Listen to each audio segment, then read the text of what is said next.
High বন্ধুরা, শুভ সকাল। কেমন আছো সবাই? আশা করছি সকলে অনেক বেশি ভালো আছো। আমরাও না বেশ ভালো আছি। তো সোমবারের রোদ ঝলমলে দিনে তোমাদেরকে অনেক অনেক স্বাগত জানিয়ে আমি আজকের ব্লগটা স্টার্ট করছি। তো আমাদের মেয়েদের তো সকালবেলা কাজ থাকে যে আগে বাসি বিছনাটা গোছানো, তো সেটাই করে নিচ্ছি। তো এই বিছনার চাদরটা যেহেতু কদিন উঠোটি পাতা আছে, তো দেখলাম বেশ ভালোই নোংরা হয়ে গেছে। তো আজকে বিছনার চাদরটা আমি তুলে ফেলবো, আর তার সঙ্গে ম্যাচিং করেও কিন্তু বালিশের অরগুলো লাগিয়ে ফেলবো। আর পিছনে শুধু একটু অবস্থাটা দেখো, আমি যখনই কাজ করি ঈশা কিন্তু এর মাথায় তার মাথায় উঠে উঠে বসে থাকে। তো যাই হোক, ওকে পিছনে নিয়ে আমি কাজগুলো করছিলাম। আর এই গরমের সময় জামা মোটে গায়ে দিতে পারছি না ওকে, কারণ প্রচুর পরিমাণে ঘামাচি বেরিয়েছে ঈশার গায়ে। তো যাই হোক, সিমরান ওই ঘরে পড়ছিল আর আমি এই ঘরে কাজকর্মগুলো করছিলাম। আর সিমরান যখন পড়ে ঈশা কিন্তু তখন সিমরানের সঙ্গেই বেশি থাকে, কারণ ও কিন্তু মিথ্যে মিথ্যে পড়তে যায়। তো যাই হোক, এখন দেখো বালিশের অট্টারগুলো তো লাগিয়ে নিলাম, নিয়ে এখন বিছনার চাদরটা পেতে নেব টান টান করে। তো এখন এই বিছনার চাদর কালারটা যে আমার এত বেশি পছন্দের, কি বলবো, প্রচুর বেশি পছন্দের এই বিছনার চাদর কালারেরটা। তো তোমাদেরও কেমন লাগে কমেন্ট করে জানিও। তো কাল আমার কমেন্ট বক্সটা বন্ধ ছিল, তোমরা অনেক বেশি হয়তো যে অসুবিধায় পড়েছিল আমাকে কমেন্ট করতে পারোনি। আমার যে কিউট কিউট বন্ধুরা আছে, আমার পরিবারের সদস্যরা আছো, তো তারা আমাকে বলেছো যে আপু তোমার কমেন্ট বক্সটা বন্ধ আছে। তো আমি অন করতে পারিনি, শত চেষ্টা করেও আমি পারলাম না। কী অসুবিধা হয় জানি না, দুদিন পর পর কমেন্ট বক্স অফ হয়ে যায়। তো কাল আমাকে কমেন্ট করেছো হালিমা, বলেছো যে আপু তুমি অনেক পরিশ্রমী আর আল্লাহ তোমাকে অনেক ভালো করুক। তো সত্যি তোমাদের এই সকল কমেন্টগুলো আমার পুরো মন ছুঁয়ে যায়। তো যাও, তোমার জন্যও বন্ধু অনেক বেশি দোয়া ভালোবাসা আশীর্বাদ রইল। তুমি আমাকে আরও বলেছো যে তোমার কাজকর্ম আমার কাজকর্ম অনেকটাই মেলে। তো অনেক অনেক ধন্যবাদ যে তোমার কাজের সঙ্গে আমার কাজের মিল আছে। তো যাই হোক, এখন দেখো সুন্দর করে আমি খাটটাটগুলো গুছিয়ে ঝাড়ু দিয়ে পরিষ্কার করে নিলাম। আর হালিমা আমাকে বলেছো যে আপু তুমি আমার কমেন্টের উত্তর দিয়েছো, আমি অনেক খুশি।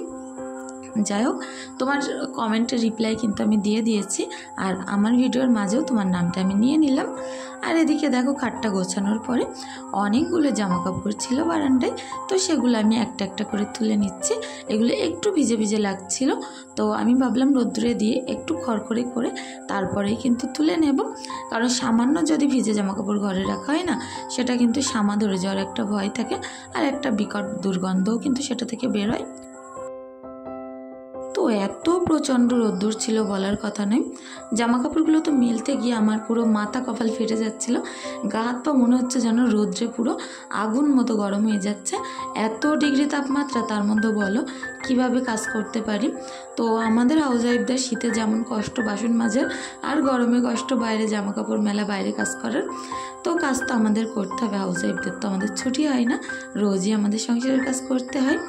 তো যাই হোক, এখন আমি আমার এই ঘরটা গোছাতে চলে আসলাম। তো মাই আমাকে বলেছো যে আপু অনেক সুন্দর হয়েছে ভিডিওটি। তো অনেক বেশি ধন্যবাদ বন্ধু তোমার, যে তুমি প্রথম থেকে আমার সাথে আছো, পাশে আছো। এরকম কিন্তু আরও আমার অনেক বন্ধু আছো যারা রোজই আমাকে সুন্দর সুন্দর কমেন্ট করো। তার মধ্যে আরেকজন হলো শান্তা, আমাকে বলেছ যে আজকে রবিবারের সানডে ব্লগটা অনেক সুন্দর হয়েছে। তো অনেক অনেক ধন্যবাদ বন্ধু, যে আমি হয়তো সুন্দরভাবে কাজ করতে পেরেছি, তোমাদের মনে একটু হলেও জায়গা করতে পেরেছি। তো তোমাদের এই কমেন্টগুলো না অনেক বেশি ভালো লাগে। তো দেখো, তারপরে খাটের তলা থেকে কতখানি এখন আমি যে ময়লা ধুলো তারপরে পেপার টেপার বের করে আনছি।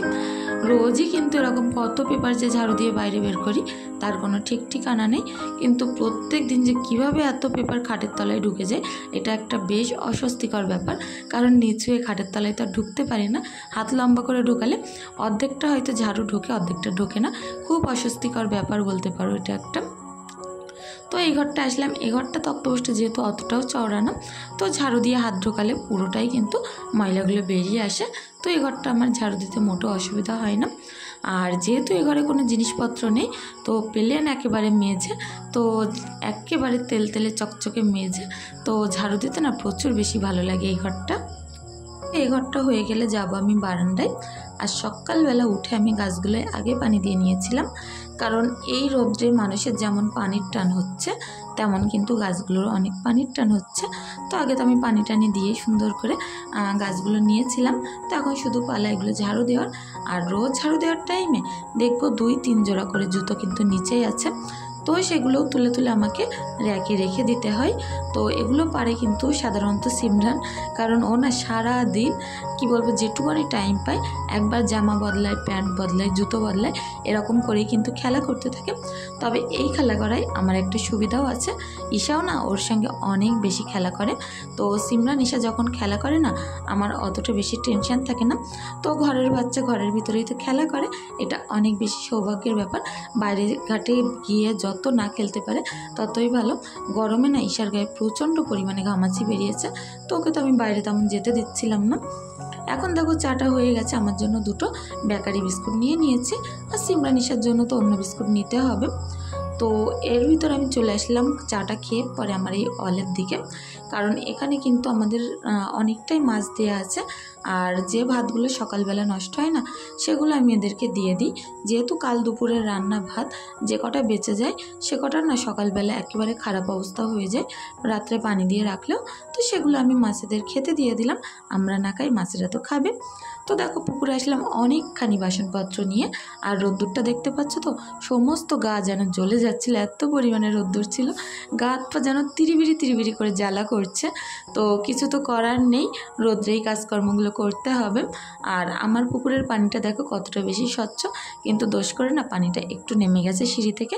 তো গরমের সময় তো পানির টান তো হবেই, এরকম পানি পরপর পরপর ধাপে ধাপে আরও কমে যাবে। তো আবারও কিছুদিন পরে যখন বর্ষা নামবে তখন কিন্তু ফুল টাপিটুপি পানি হয়ে যাবে, আর আমাদের উঠোনটাও তখন পানির তলায় থাকবে, কারণ বর্ষাকালে না উঠোনটা বুড়ে যায়। এরকম প্রত্যেক বছর অনেকবার করে হয়। আগে একবার তো ঈদের সময় পুরো সমস্ত ঈদ আমরা যে কি বলবো উঠোনটা পুরো পানির তলায় ছিল, খুব কষ্ট করে বকরঈদটা কাটিয়েছিলাম। তো এবার ঈদের সময় দেখা যাক কি হয়। তো এই মাথা ফাটা রৌদ্রের মধ্যে আমার কিন্তু বাসনপত্রগুলো তোমাদের সঙ্গে গল্প করতে করতে মাজা হয়ে গেল। এখন আছে আমার এই হাঁড়িটা, তো হাঁড়ির গায়ে তো একটু কালি আছে, এর কারণে আমি এটা লাস্টেই মেজে নিচ্ছি। কারণ এই যে হাঁড়ি মাজা যে কসব্রাইটটা, তো এটা তো কালি হয়ে যাবে আগে যদি কালির জিনিস মাজি, সে কারণে যেগুলো কালি না ছিল আগে মেজে নিলাম, কালিরটা লাস্টেই মাজলাম। দিয়ে সুন্দর করে আমার এই মগটা আমি এখন ডলে পুরো পরিষ্কার পরিচ্ছন্ন করে নিয়ে তারপরে এখন ঘরের দিকে যাব। তো ঘর থেকে কিছুটা ম্যাশ বের করে নিয়ে আসলাম, মুরগিদের খাদ্য খাবার তো দিয়ে দিলাম। এরা না প্রচুর বেশি জ্বালাতন করে সকালবেলার টাইমে, ডোক মনে হয় যেন ভেঙে ফেলে দেয়, কখন খেতে দেবো কখন খেতে দেবো। পানিটা আমি সকালবেলা দিয়ে নিয়েছিলাম, আর এখন তো আমি ম্যাশটাও দিলাম। অনেকখানি জামা কাপড় পুকুর থেকে কেচে ধুয়ে নিয়ে আসলাম। যে বেডশিটটা সকালে তুলে দিয়েছি এটা কিন্তু রেখে দিলে এর প্রতি একটা গা বিলাতে চলে আসবে যে কখন ধোবো কখন কাচবো।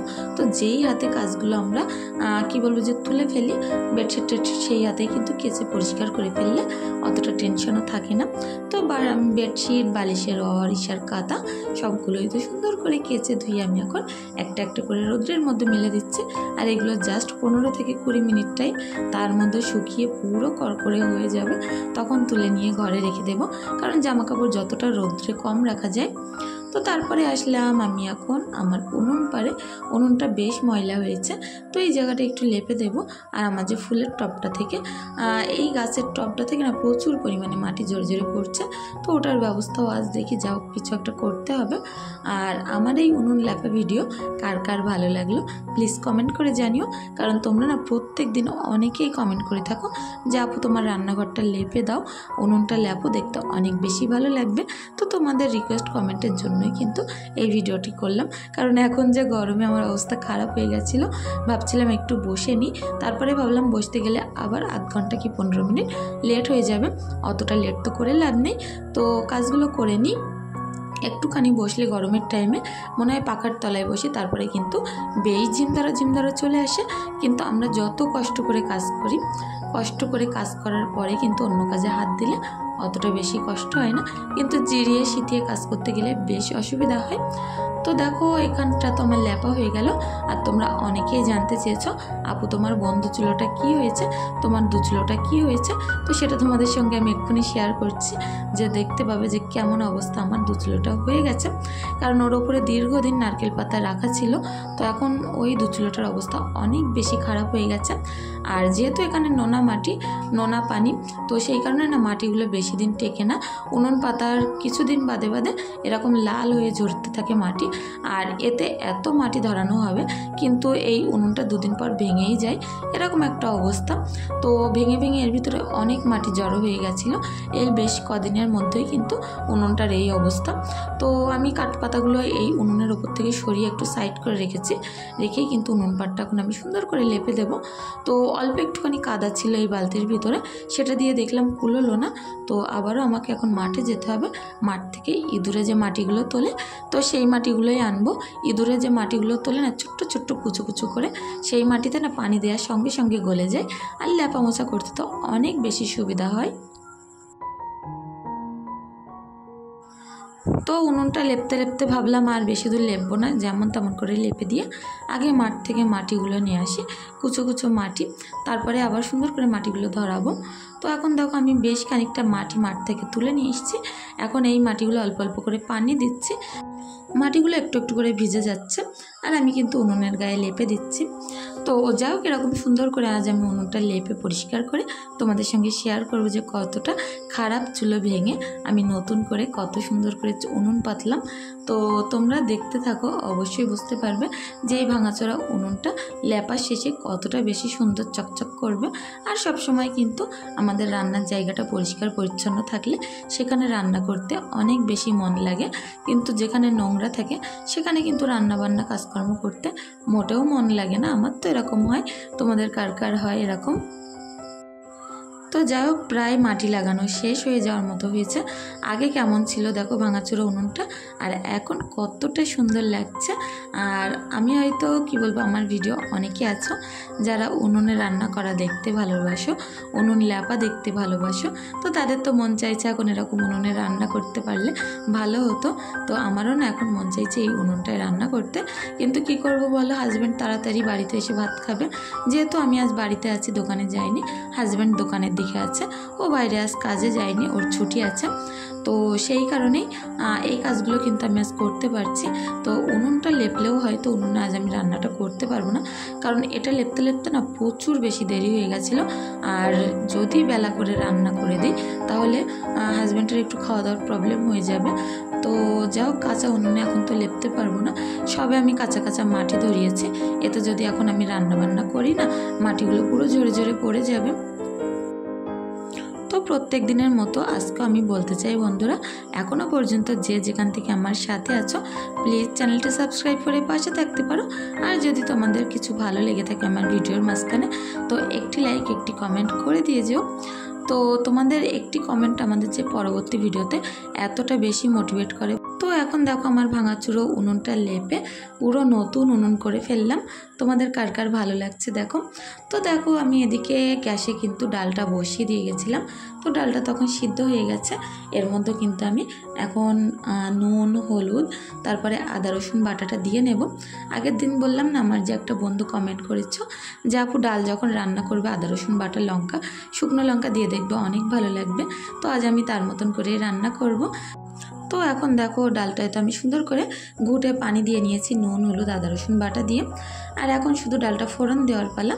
তেজপাতা নিয়েছি, পেঁয়াজ নিয়েছি আর শুকনো লঙ্কা, তো এগুলো দিয়েই কিন্তু আমি ডালটা সুন্দর করে ফোড়ন দিয়ে নেব।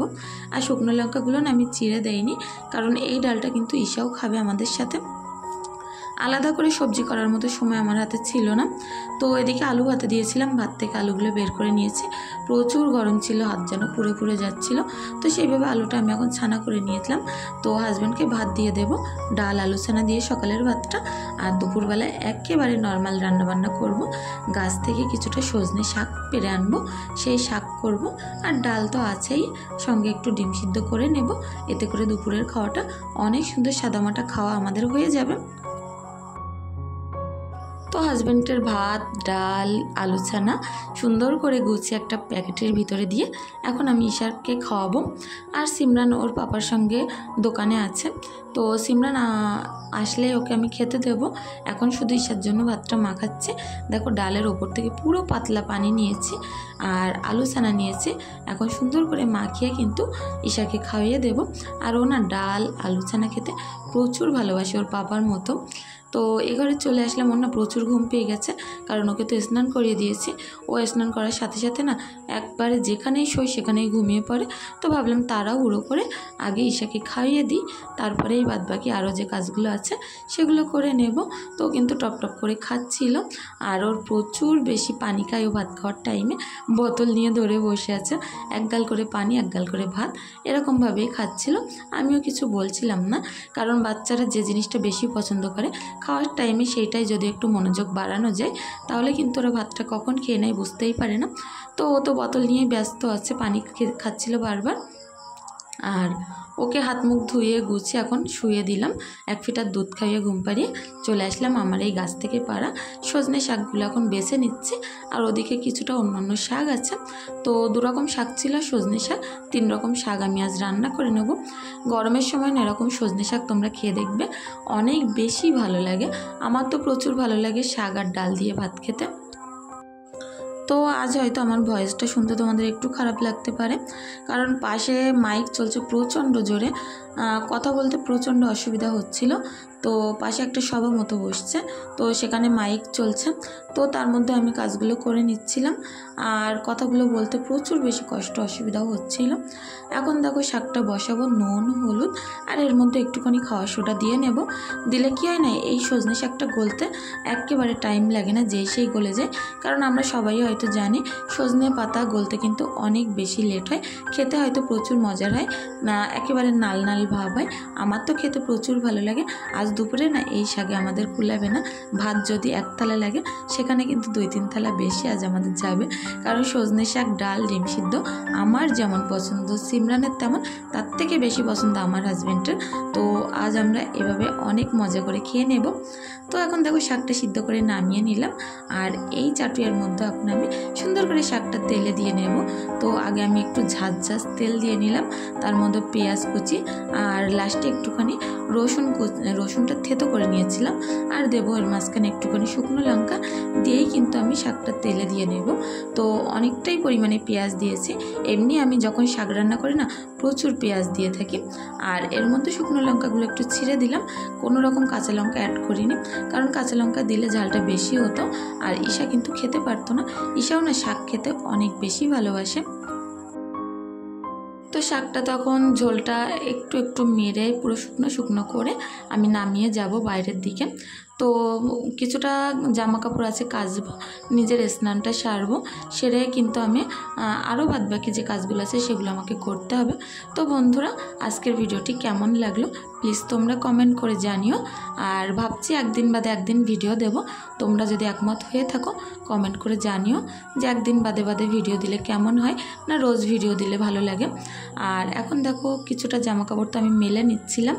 আর আজ আমার ভিডিওর মাঝখানে, আমার কথার মাঝখানে যদি তোমাদের সামান্য কিছু খারাপ লেগে থাকে প্লিজ সেটা ক্ষমা সুন্দর দৃষ্টিতে দেখো।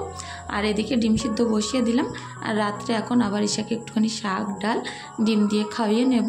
তো আজকের ভিডিওটি এখানেই শেষ করব, আর বেশি দূর বাড়াতে পারবো না, অনেক বেশি বড় হয়ে গেছে, তার কারণে তোমাদের কাছ থেকে একটু ক্ষমা চেয়ে নিচ্ছি। সকলে অনেক বেশি ভালো থেকো, সুস্থ থেকো, তোমাদের জন্য অনেক বেশি দোয়া ভালোবাসা রইল। ধন্যবাদ, সকলে ভালো থেকো।